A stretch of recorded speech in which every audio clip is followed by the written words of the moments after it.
Welcome to HPR's Atherton Performing Arts Studio. I'm Dave Lawrence, host of All Things Considered, and we've done a lot of different All Things Considered features in this room. It's a very special one. It's a guy of music I've grown up hearing. Was probably being played around me from the time I was just a little baby. Roger McGuinn. You may know him from the Byrds. You may know him as a tremendous solo artist. Maybe you're a Folk Den fan and you enjoy his contributions online. Welcome. Thanks for coming. Thank you. It's good to be here. It's good to have you here. Beautiful studio. Is this a nice little place to unwind, explore some of your legacy? Very cool. I dig that. Well, one of the things that's very cool about you, like I mentioned, and I'm sure for Jason Taglianetti, our engineer who's doing the recording and engineering of this, I know that for both of us, our parents were something that connected us to you. In reading about you, parents can't win. I was just curious if not a lot of people's folks would have written a book about parenting, and I see how much longevity you've had in your life. I'm just curious if that was something that created a different kind of rapport between you and your folks, or just how you can kind of explain the uniqueness of that. Well, they were newspaper people, and Dr. Spock came out with a parenting guide, and they thought they'd write a satire on it, which they did, and they based it on experiences trying out Dr. Spock techniques on me, and they kind of backfired. So it was a funny book. It's a coffee table humor book. Were they supportive in your aspirations to go into this kind of? Absolutely. Most of their friends were in the theater and other forms of art. They're artists and writers, so they grew up with that environment, and I did too. I grew up with an artistic environment around the house, and when I expressed an interest to be a musician, they said, fine. And they checked out with their friends, like, you think he's got it? And they said, yeah, let him go. He's okay. Do you see that, you say an artistic environment around the house, did that create a nurturing space that kind of led to what you would end up doing? Well, it created a freedom to explore, to practice my music and do things that probably other parents might have thought, he should be doing his homework. Well, on that note, though, was there ever a moment where the proof that you were doing your homework was there, just when you first got a record or something to show them, where they just had that beaming look? Well, it took a while. I got my first professional gig at 17 from the Limelighters. They picked me up. I went to a hootenanny. It was a jam session at the Gate of Horn. It was late at night, and I played banjo with them till 5 in the morning. And Alex Hasselov said, we're looking for a backup musician. Would you be interested? And I said, yeah. And I took the album home and learned the songs and auditioned for him. And I don't want to give all this away, but it's okay. Yeah. Well, they said, great, you got the job. When can you start? And I said, well, I get out of high school in June.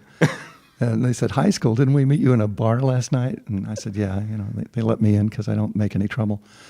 And they said, well, it's going to work out okay because we're going to do an album for RCA in June, and at least we'd like to have you on that. So I flew out to LA and recorded with them on Tonight in Person, which was their live album from the Ash Grove in LA. And that was the end of my engagement with the Limelighters. And I went up to San Francisco and hung out for a while and got a call from the Chad Mitchell Trio. They flew me to New York, and I worked with them for a couple of years. And then Bobby Darin saw me in a club in L.A., and he kind of hired me away from the Chad Mitchell Trio.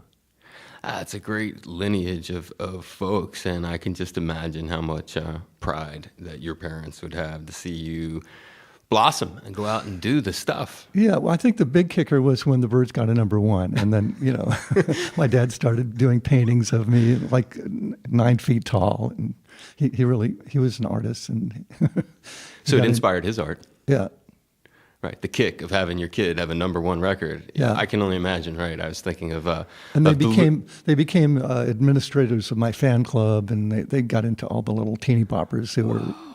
So that's a great, it becomes like a family sort of thing. It was a big family thing. And they kept in touch with these kids until they grew up and had kids of their own, and for years and years.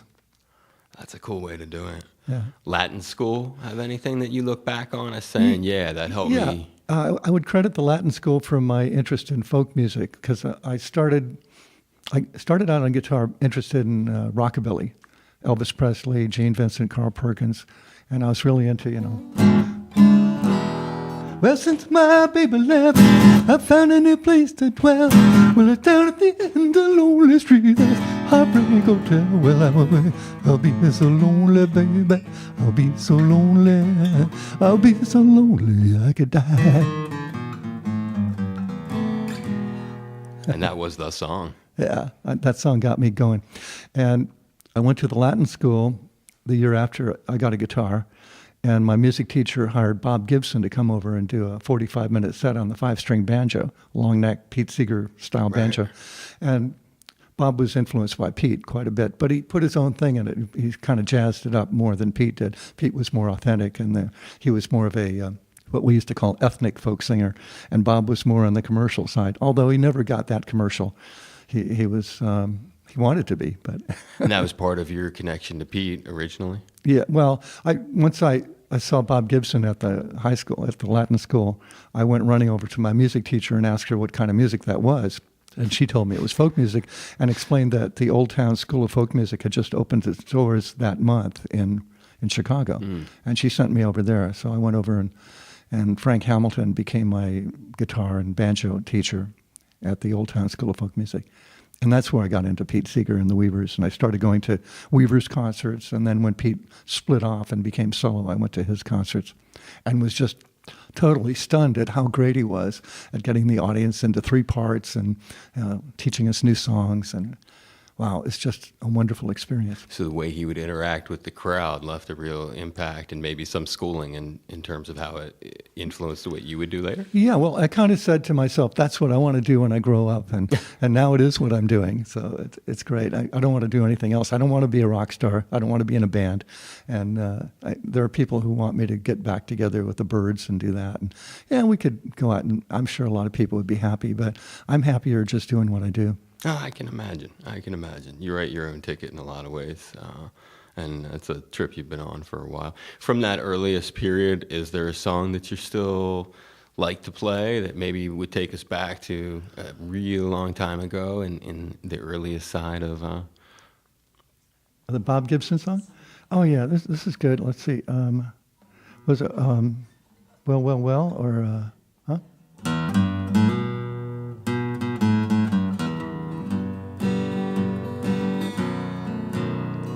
Well, who's that a-calling?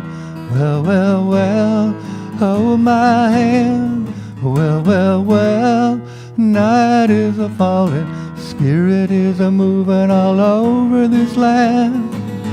God told Noah, build him an ark, build it out a hickory bark. Old ark a-moving and the water started to climb. There's gonna be a fire, not a flood next time. Well, who's that a-calling?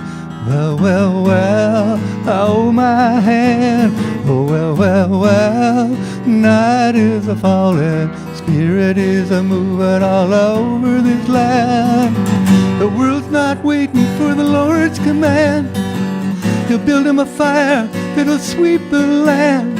And thunder out of heaven coming Gabriel's call. And the sea's gonna boil and the sky's gonna fall. Well, who's that a-calling? Well, hold my hand. Well, night is a-falling, spirit is a-moving all over this land. Well.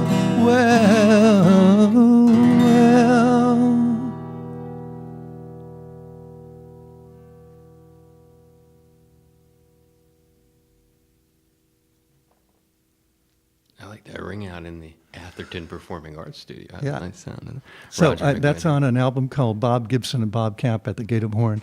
And it was recorded on Elektra Records. And I was there when they did the remote. They had a truck outside back in the days when you had to have a truck and cables going in through the door and under the remote truck. Remote truck, yeah. And it was a wonderful album. One of my favorite albums. I think it's totally unattainable now. Except I've got one. But Those are nice to have in the collection. I'm sure I can only imagine what's in your record collection over there. We talked a little bit about the shifting coasts, I guess, and the relocating to Los Angeles, first meeting the Byrds folks. Can you kind of shape how this comes together, kind of paint a picture a little bit, maybe borrow some of the storytelling that you use for your show? Yeah, I'll give you a sample of it. I don't want to give it away because I do this in my show. Sure, no, So, understood. Basically, I went out to L.A. as a solo artist, and I had just left the Brill Building where I'd learned about the Beatles. And my job in the Brill Building was to listen to the radio and write songs like the ones out there. So I really got impressed by the Beatles and wanted to do things like...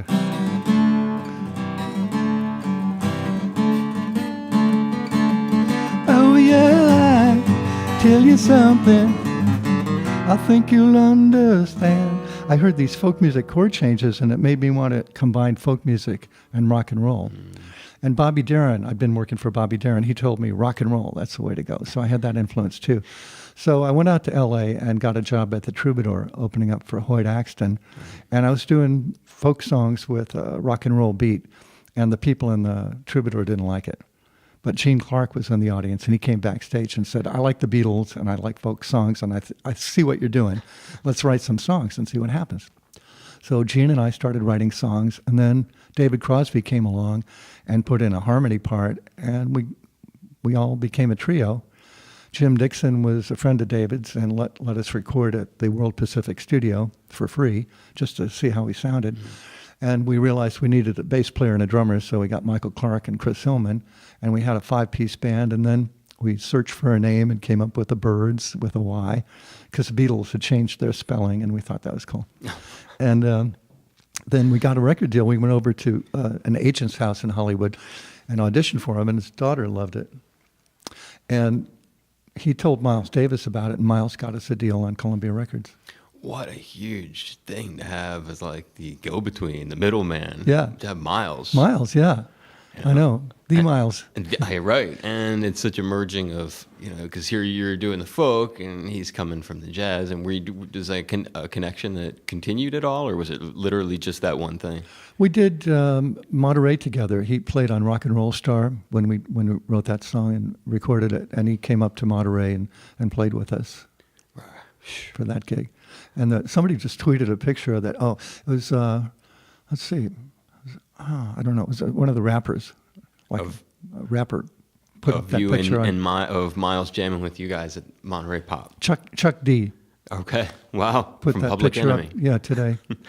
Tweeting Roger McGuinn. It's a very small world. It is a small world. Well, I appeared with Chuck D at a conference. I think it was in Colorado or something. I don't know. It was back about 15 years ago when Napster was going on, and there was this whole controversy about whether downloading was cool or not. And we said, hey, it's the new radio. It's great. It's publicity. That was an interesting segment in our conversation the other day.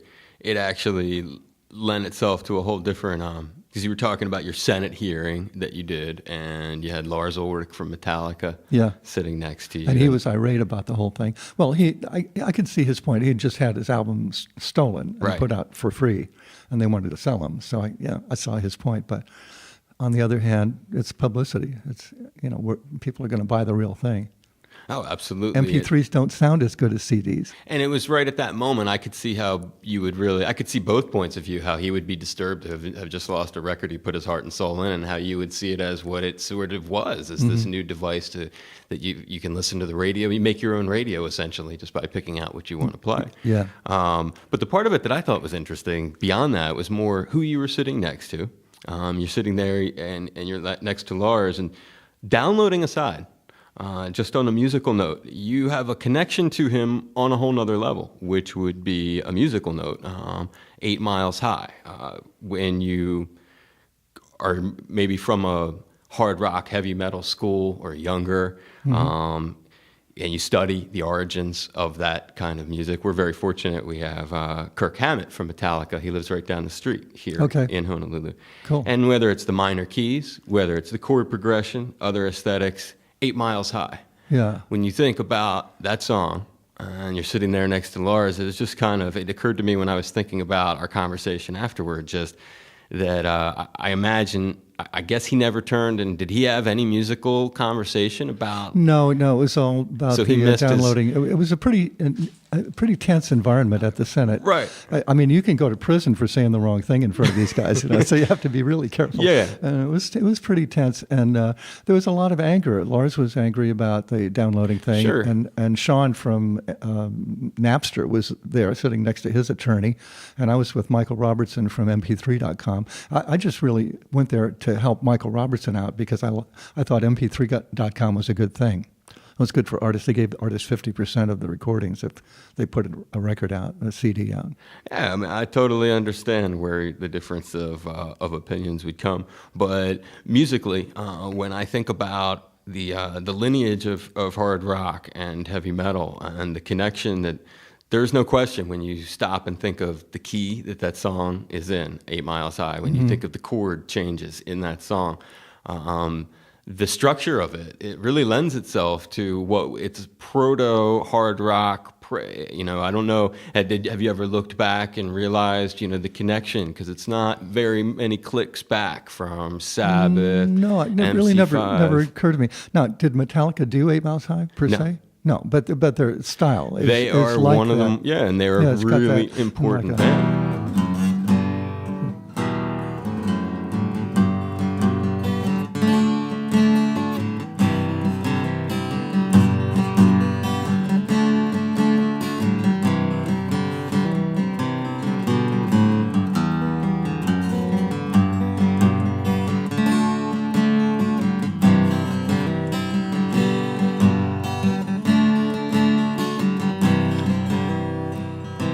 And then, of course, I did that.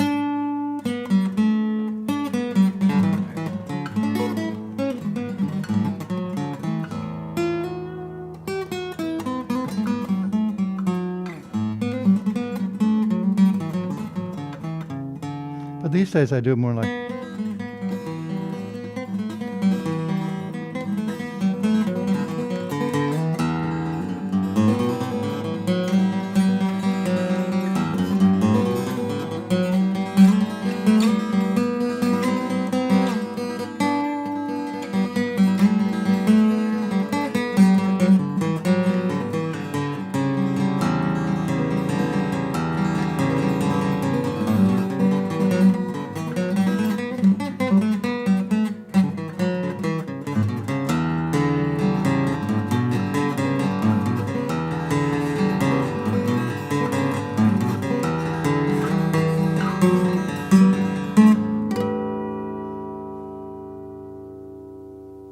It's nice to hear.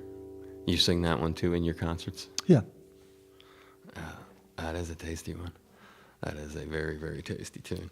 I just wanted to, I look forward to having Kirk in here one day and just discussing the connection, the lineage of heavy metal and some of the things that inspired them. And when I was riffing, I listened to that. I remember we were talking about YouTube and using it as our choice of music service. I must have listened to that like 20 times in a row the other night, just like grooving on the changes in it, the arrangement of the song. And I just realized how much. I was like, wow, I wonder if Lars really missed his opportunity. He was so hopped up about his record. He could. Somebody told me artificial energy was like a seed of heavy metal rock, the Byrds artificial.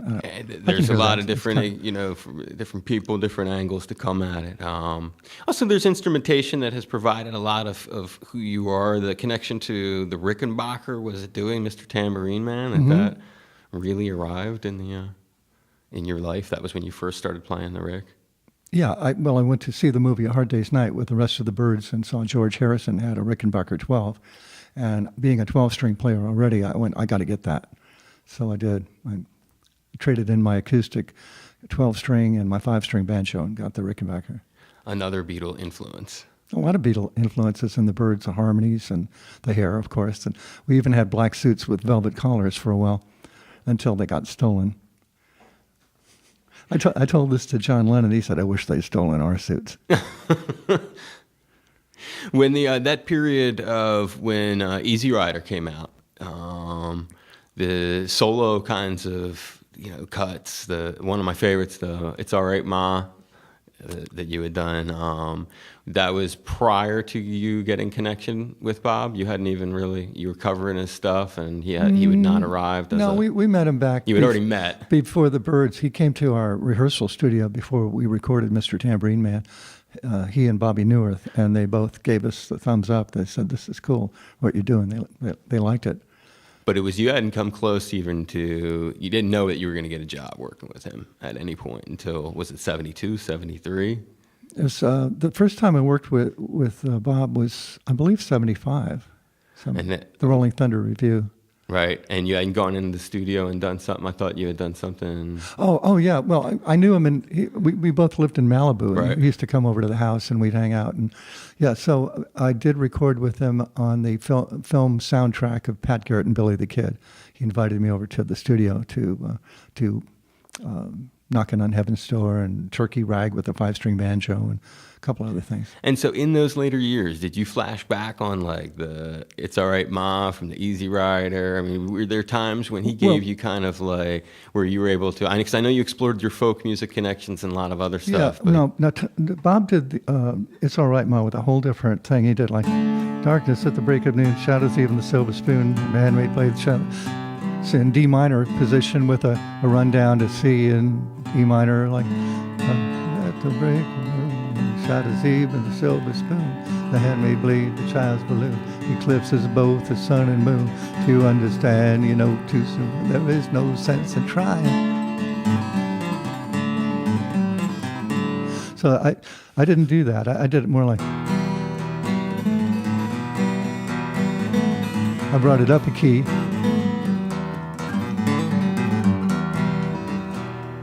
Darkness at the break of noon, shadows even the silver spoon, the handmade blade, the child's balloon, eclipses both the sun and moon. To understand, you know too soon, there is no sense in trying.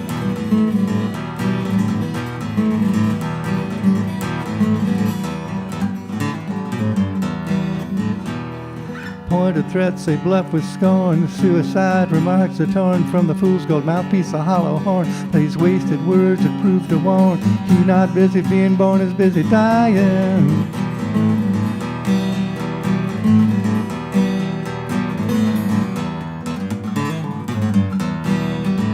So don't fear when you hear a falling sound to your ear. It's all right, Mom, I'm only trying. Like that. That's a great jam. Roger McGuinn here, Atherton Performing Arts Studio, playing some of music's really important selections. I always, that was a record my parents had. I would always groove on that version of the tune. You talked about the Rolling Thunder Review Tour, and you said some of your best memories of your whole life come from being out on that. Yeah, it was a great tour. Bob put us up in resorts every night, you know, and it was incredible. Everything was free, and we got paid too, but not a whole lot. It wasn't really about the money, but it was about the camaraderie of like 40 or 50 people on the road together and traveling up and down in these buses.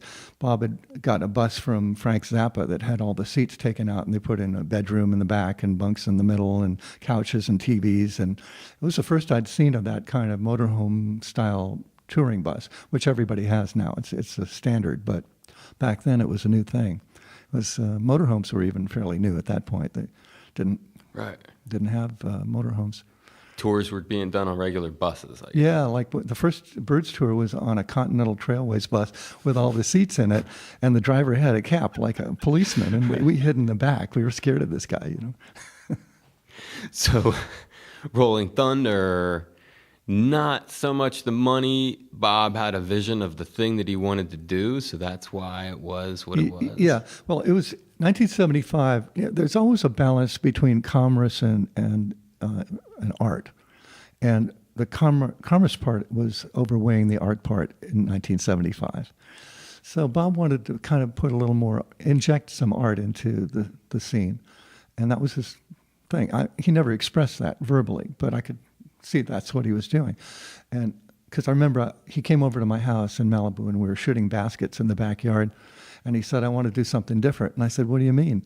He said, "I want to do something like a circus." I said, "Okay." And that was it. And then I ran into him again, and he was putting together Rolling Thunder just out of random people that he found in the village.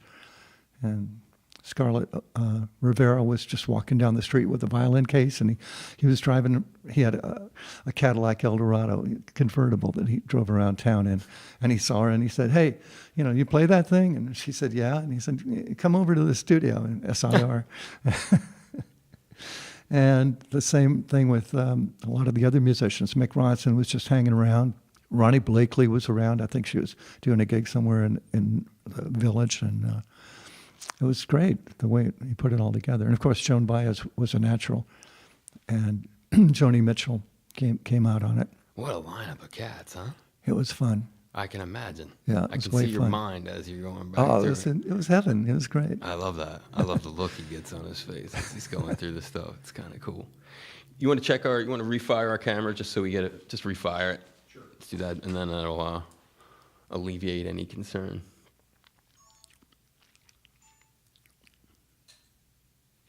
Cool. The structure of that set that you guys were doing, did it evolve, change? Was it like an experimentation, a process, or did he come out with a vision for what he wanted to do with? On Rolling Thunder? Yeah. Jacques Levy was the musical director, or just the stage director. It was like a play to him, and it was structured. It was very structured. Right. Bobby Newirth came out and did a setup kind of thing with the band, Guam, which incidentally, my wife Camilla lived on Guam, and I had a Guam T-shirt, and so when we met, you felt close to that. Yeah, she said, "What? Why do you have that?" And I said, "Well, I remember Newirth came up with the name. He said, let's pick the name for the band of a place nobody's ever been to. None of us had ever been right. to. So that was the reason for that. So Bobby Newirth and Guam came out and did the opening couple of songs, and I forget, Ramblin' Jack came out. I'm not sure of the whole sequence of events, but I came out in the second half. Bob came out at the end of the first half and did some stuff. And then Joan Baez, I did a song or two, and Joan Baez came out and sang 8 Miles High with me and started dancing. And I mean, it's totally out of character for what you think of the pristine queen of folk music right. doing child ballads. She was doing the boogaloo out there.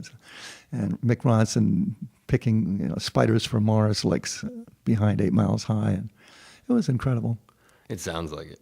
T-Bone Burnett, I did Chestnut Mare, and he used to lasso me on stage. And that wasn't a Jack Levy idea with the lasso, was it? Well, fits his thing. Any offstage experiences with Bob that really have shaped? We talked about the movies. You said a very funny line.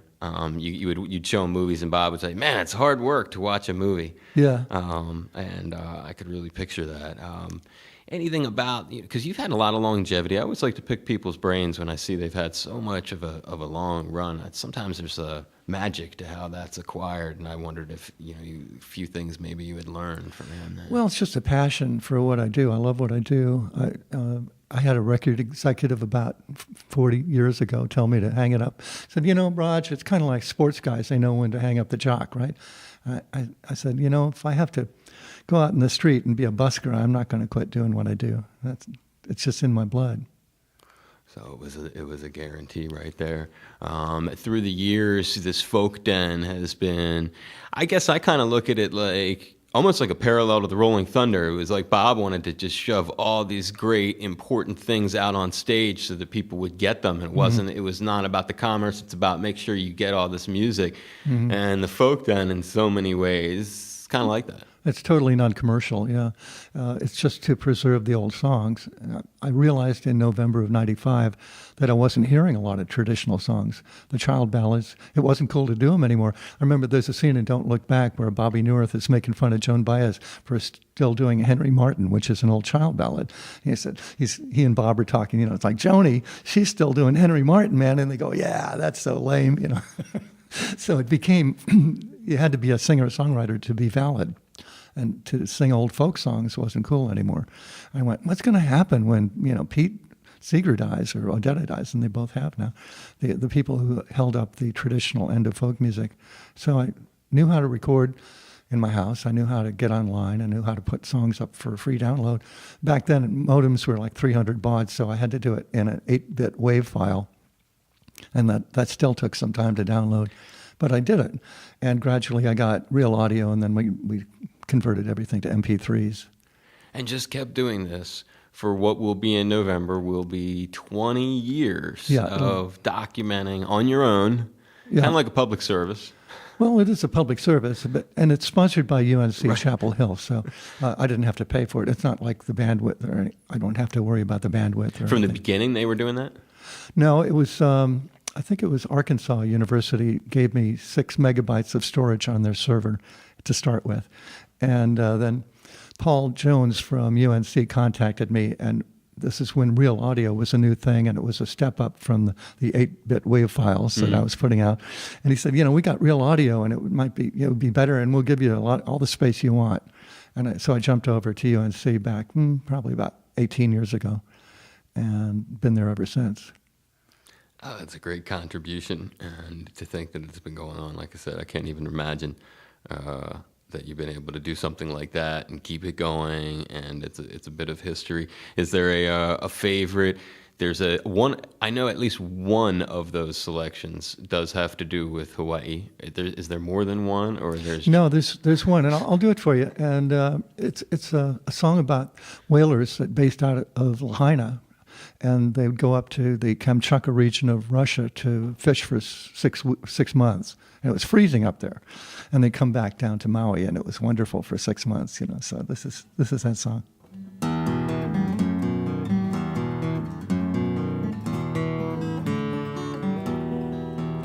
It's a mighty tough life, full of toil and strife, we whalermen undergo.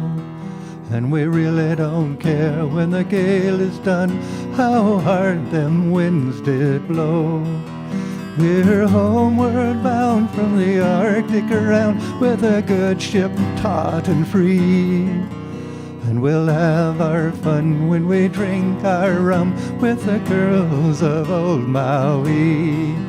Rolling down to old Maui, my boys, rolling down to old Maui. We're homeward bound from the Arctic around, rolling down to old Maui.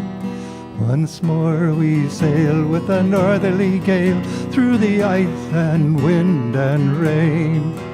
Them coconut prawns, them tropical lands, we soon shall see again. 6 brutal months have passed away on the cold Kamchatka Sea. But now we're bound from the Arctic around, rolling down to old Maui. Rolling down to old Maui, the boy, rolling down to old Maui. We're homeward bound from the Arctic around, rolling down to old Maui. Once more we sail with a northerly gale, heading to our island home. Our mainmast sprung, our whaling done, and we ain't got far to roam. Our stencil booms is carried away, what care we for that sound? A living gale is after us, thank God we're homeward bound.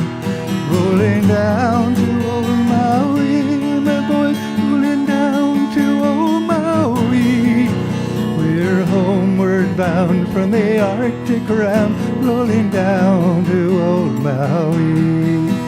Rolling down to old Maui, my boys, rolling down to old Maui. We're homeward bound from the Arctic around, rolling down to old Maui.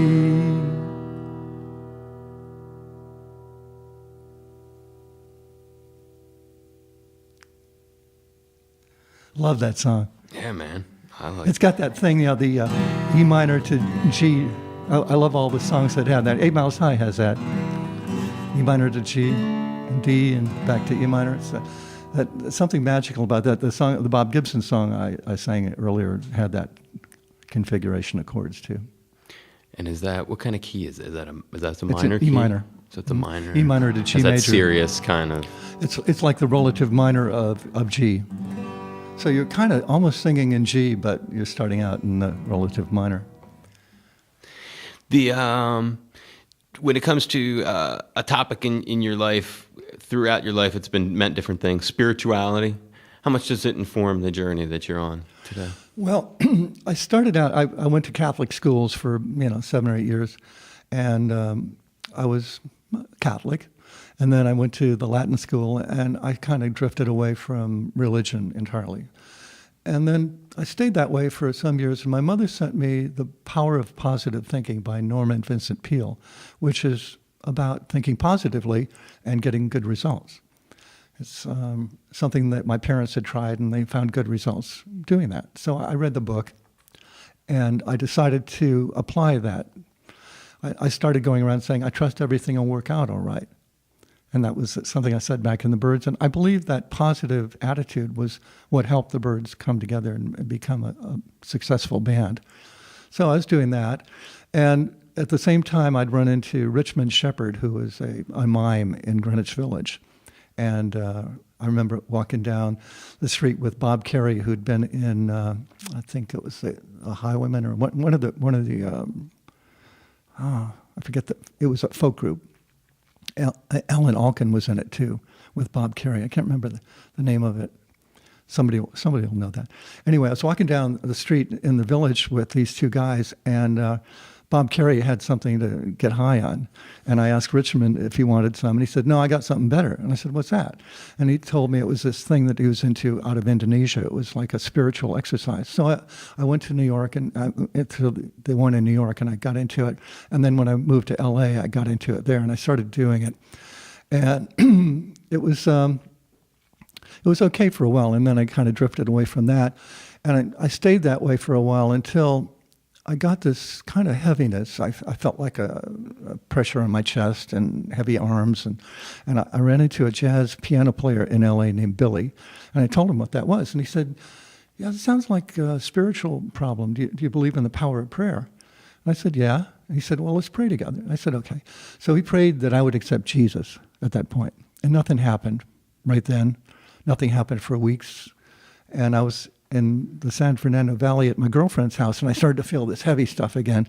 And I said, oh, God, how can I keep from feeling like this? And I didn't hear an audible voice, but something in my spirit said, well, you could accept Jesus. I went, okay. And bam, the thing lifted off. And it's been gone ever since. I haven't had it since. So, okay, there I was. I didn't know what that was. I was spiritually transformed. Right. And I ran into this biker friend I knew, and I was driving home, and he said, let's get some girls and some Coke and have some fun. And I said, no, man, I don't feel like it. He said, what are you, into Jesus? I said, how do you know? He said, I can see it. I can tell. He said, I tell him to work the other side of the street. Yeah. So I not only got this experience, but I got to tell somebody about it, which I found out later you're supposed to do. And then I met my wife, and I told her about Jesus in acting class, and she stomped off the stage in a rage, and all the kids in the class went, yay, what was that? They thought it was like a Tennessee Williams play we were doing, but it was real. And then she accepted Jesus, and we've been there ever since. Gone to different churches. We used to go to a church in Van Nuys called the Church on the Way with Pastor Jack Hayford, and we still follow his teaching all the time. Oh, that's cool. And it all started with the keyboardist, Billy. Yeah, I never saw the guy again. But now, as far as your original question, how does that influence my work? Well, I went through the Bible, and I said, I prayed about it. I said, you want me to be like a Christian musician? And I got, no, stay where you were when you were called. Just be a secular musician. You felt that? I got that from God. Yeah. That's what he wanted me to do. He didn't want me to go out and do the Billy Graham crusades or whatever, or get on Christian TV, although I've done that a couple of times, but it's not my thing. Every time I do that, it's not what I'm supposed to be doing. I'm just supposed to be an entertainer and a folk musician. Right on. And you get that intuitive feeling. I like that. Yeah. So I don't even try to sneak it on people. I just do what I do. Yeah, well, it's a weird topic for some folks, spirituality. Not for me, but it's something because I read that about you, and I'm really appreciative that you would share that.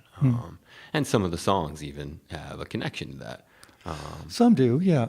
I don't do a lot. Turn does. That was before this happened. That was in my kind of, it was in my Norman Vincent Peale mode. Right.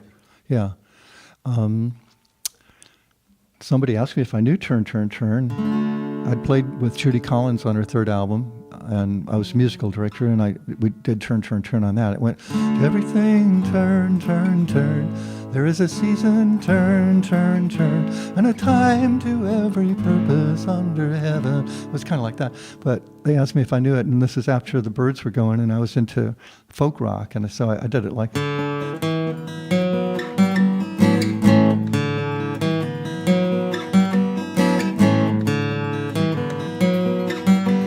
Everything turn, turn, turn. There is a season, turn, turn, turn, and a time to every purpose under heaven. A time to be born, a time to die, a time to plant, a time to reap, a time to kill, a time to heal, a time to laugh, a time to read. To everything turn, turn, turn. There is a season, turn, turn, turn, and a time to every purpose under heaven. A time to build up, a time to break down, a time to dance, a time to mourn, a time to cast away stone, a time to gather stone together. To everything turn, turn, turn. There is a season, turn, turn, turn, and a time to every purpose under heaven. A time of love, a time of pain, a time of war, a time of peace, a time you may embrace, a time for peace. I'm sure it's not too late.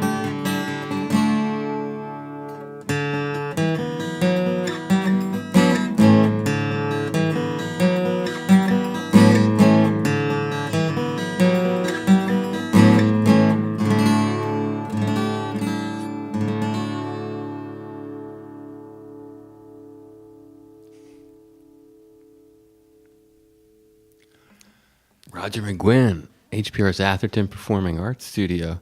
It's one for our moms, Jason. Song they'll definitely connect with. You've done a lot today, man. I really appreciate it.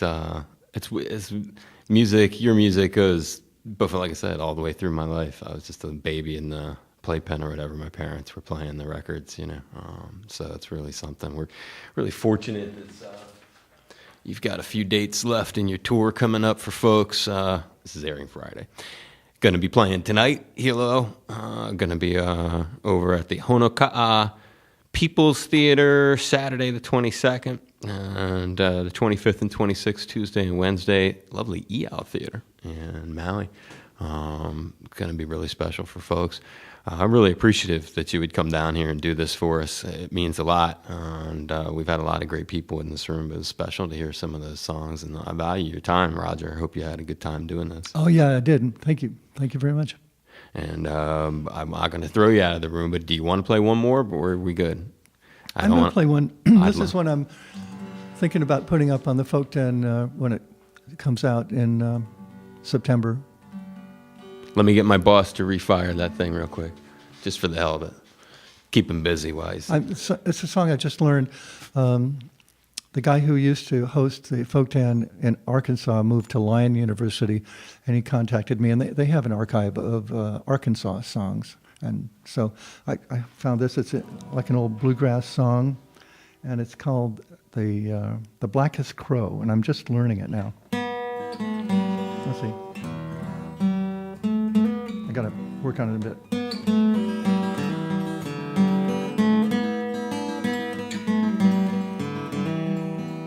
As time draws near, my dearest dear, when you and I must part, how little you know of the grief and woe in my poor aching heart. Each night I suffer for your sake. You're the girl I love. so dear. I wish that I was going with you, or you were staying here.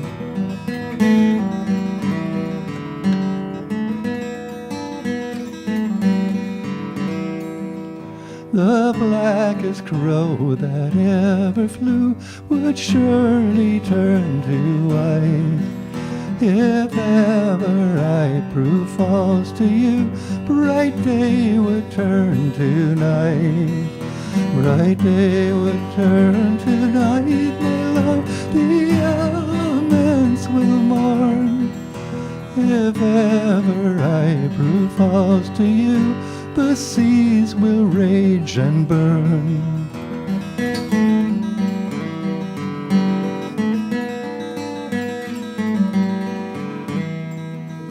And when you're on some distant shore, think of your absent friend.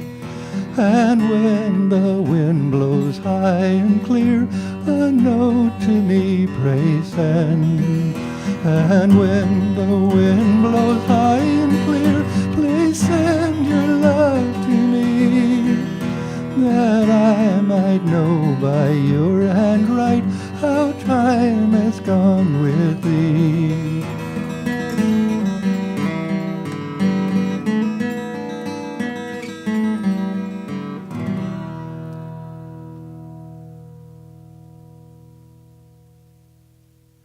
It's Roger McGuinn, legendary cat here in HBR's Atherton Performing Arts Studio. Jason Taglianetti handling our engineering and production for us today. Thank you very much, Jason. Appreciate it. And Roger, man, thanks for coming down here. Thanks for doing this and supporting public radio in the strong way that you have. Oh, I got to do one little thing. This is something I do in my show. As you know, NPR has interlude music between the shows, right? Mm-hmm. Well, I cooked up a little thing that I call it. This is what I do before the intermission. And I say that was your NPR interlude music. And we're going to take a 15-minute break now.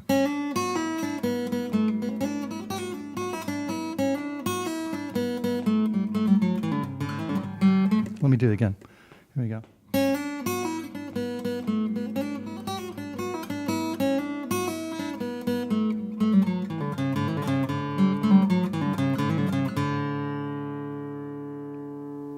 Maybe I'll use that as bumper music on my show. It's a bumper. You You can use it. Yeah, you don't do the ATC theme, do you? Huh? The all things considered theme. You know that there's like a theme. I was gonna get Joe Satriani to do it the other day, and I forgot to ask him. But I was just seeing if you happen to know that, dun dun dun dun, dun you know the theme. Nah, next time you're here, that'll be our project. We'll have you play the all things considered. Yeah, but I've theme. heard some little ditties like that. With like a 30-second. 30-second, like to play it out of a show and into spots or something, or into the next thing. Well, now we have our own done here. Yeah, you can use that if you want. I would appreciate it. Let me do it again. I might be able to get it better.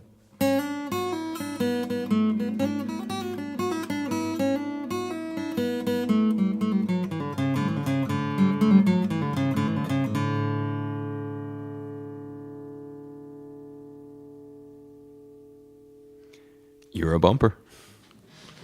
And you can loop it. And thank you. I appreciate it, Roger. Okay, that was fun. Thank you. And Chase, keep rolling. I'm going to cop a couple IDs or just one ID. Okay. Mm-hmm.